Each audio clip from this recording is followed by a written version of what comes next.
Hey everyone, and welcome back to the channel.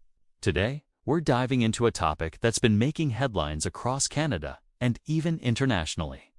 We're talking about a significant piece of new legislation that was recently passed. Now, I know what you might be thinking. Legislation, bills, politics can sound a bit dry.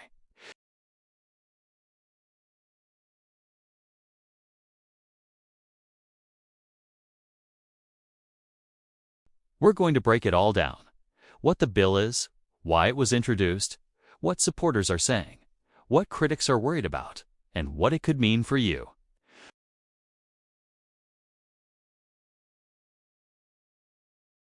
So, grab a coffee, get comfortable, and let's get into it. First things first, what is this bill all about? The legislation we're discussing today is officially known as Bill C-63. But it's more commonly referred to as the Online Harms Act. The core purpose of this bill, as stated by the government, is to create a safer online environment for everyone, especially for children. It aims to protect Canadians from harmful content online by holding digital platforms accountable. This isn't just about mean comments. The bill targets specific types of harmful content. The 5 main categories are content that incites violence, content that promotes hatred, content that sexually victimizes a child, content that re-victimizes a survivor, and content that bullies a child.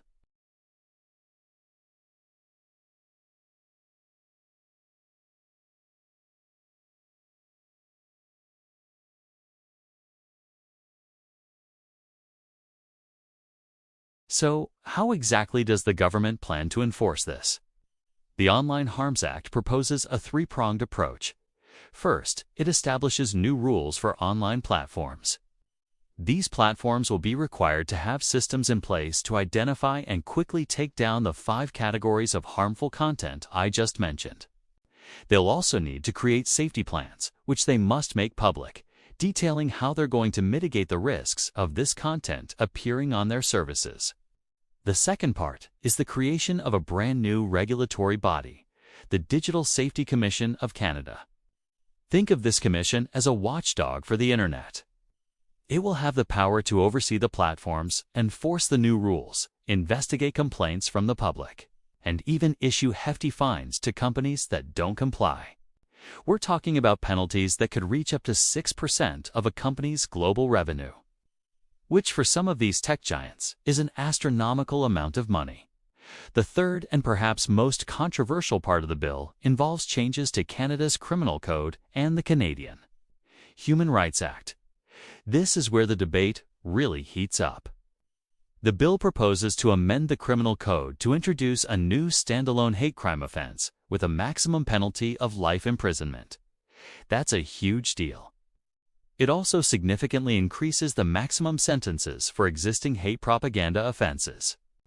Furthermore, it brings back a previously repealed section of the Canadian Human Rights Act. Section 13. This would allow individuals to file complaints with the Canadian Human Rights Commission if they feel they have been targeted by hate speech online. If the Commission finds the complaint is valid, it can order the person responsible to stop the hate speech and pay compensation of up to $20,000 to the victim. This is designed to provide a quicker, less criminally focused avenue for people to seek recourse against online hate. Now let's look at why the government and supporters of the bill believe it's so necessary. Proponents, including many child safety advocates and groups representing marginalized communities, argue that the Internet has become a Wild West where harmful content spreads with very few consequences. They point to the rising tide of online hate speech, cyberbullying, and the proliferation of content that exploits children. They argue that self-regulation by tech companies has failed. For years, we've been told these platforms will police themselves. But supporters of the bill say the evidence shows that's not working. Harmful content remains widespread, and the algorithms can sometimes even amplify it. They see the Online Harms Act as a long overdue step to bring Canadian law into the 21st century and establish a clear framework of accountability.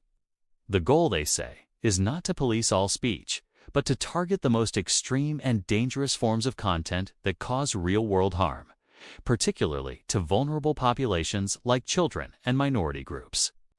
They believe that freedom of expression is not absolute and does not include the freedom to incite violence or spread hate. But, as with any major piece of legislation, there is significant opposition and a lot of concern. Critics, which include civil liberties, organizations, tech companies, and free speech advocates, are raising some serious red flags. Their primary concern revolves around the potential for this bill to overreach and stifle free expression. They worry that the definitions of harmful content and hate speech are too broad and vague. Who gets to decide what crosses the line from offensive speech to illegal hate speech? The fear is that this could lead to a chilling effect where people become afraid to express controversial or unpopular opinions for fear of being reported or even prosecuted.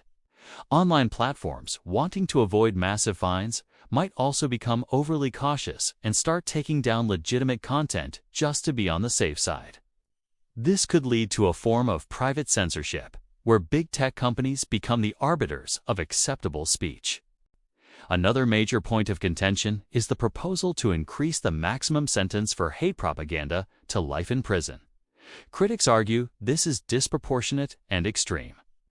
They point out that this sentence is usually reserved for the most serious, violent crimes. They question whether a speech-related offense, as abhorrent as it might be, warrants such a severe penalty. There are also concerns about the part of the bill that would allow a judge to place someone under a form of house arrest or require them to wear an electronic monitoring device if there are reasonable grounds to believe they might commit a hate crime in the future. This is a form of preemptive justice, and critics argue it undermines the principle of being innocent until proven guilty. They see it as a dangerous step towards punishing people for what they might do, rather than what they have actually done. The reintroduction of Section 13 to the Human Rights Act is also a flashpoint. This section was repealed a decade ago after concerns that it was being used to target speech that was merely offensive or satirical, rather than genuine hate speech. Critics worry that bringing it back will reopen the door to frivolous and vexatious complaints designed to silence opponents in political or social debates. They argue that the Human Rights Tribunal system is not the appropriate venue for policing speech and that it lacks the procedural safeguards of a criminal court. The potential for financial penalties, they say, will only intensify the chilling effect on free and open discourse online. So what does this all mean for the average Canadian internet user? If the bill works as supporters hope, you might see a cleaner, safer online space. You might see less hateful rhetoric in your social media feeds. And there would be clearer channels for reporting and dealing with things like cyberbullying targeting children. The platforms you use every day would have a legal obligation to protect you from the worst of the worst content. For parents, this could provide some peace of mind, knowing there are stronger regulations in place to shield their kids from online dangers. For communities that are often the target of online hate, it could offer a new and more effective tool for fighting back and seeking justice. On the other hand, if the critics' fears are realized, the internet could become a more restrictive place. Your favorite content creator might suddenly find their videos being taken down because an algorithm flagged a word as potentially problematic. You might find yourself self-censoring your own comments and posts, worried that a joke or a strong opinion could be misinterpreted and reported. The open, and sometimes messy, exchange of ideas that characterizes the internet could become more sanitized and controlled. The debate you're watching online could be shut down not because it violates any laws, but because the platform hosting it is simply too scared of potential liability.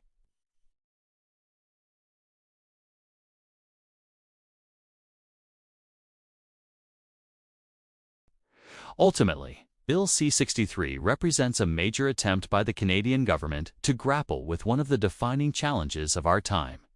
How do we regulate the digital world?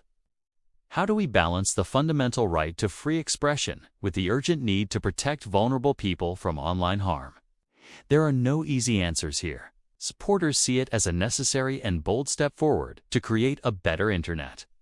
Critics see it as a well-intentioned but flawed and potentially dangerous overreach of government power. The bill is now law, but the debate is far from over. Its implementation will be watched closely by everyone, from civil rights lawyers to tech executives to everyday citizens. The real test will be in how the Digital Safety Commission interprets its mandate, how the courts apply these new laws, and how the platforms adapt. It will undoubtedly shape the future of Canada's digital landscape for years to come. What are your thoughts on this? Do you think this bill strikes the right balance? Are you more concerned about online harms or the potential for censorship? Let me know your perspective in the comments below. I read as many as I can, and it's always great to see a healthy and respectful discussion on these important topics. If you found this video informative and want to stay up to date on complex issues like this, make sure to hit that like button and subscribe to the channel.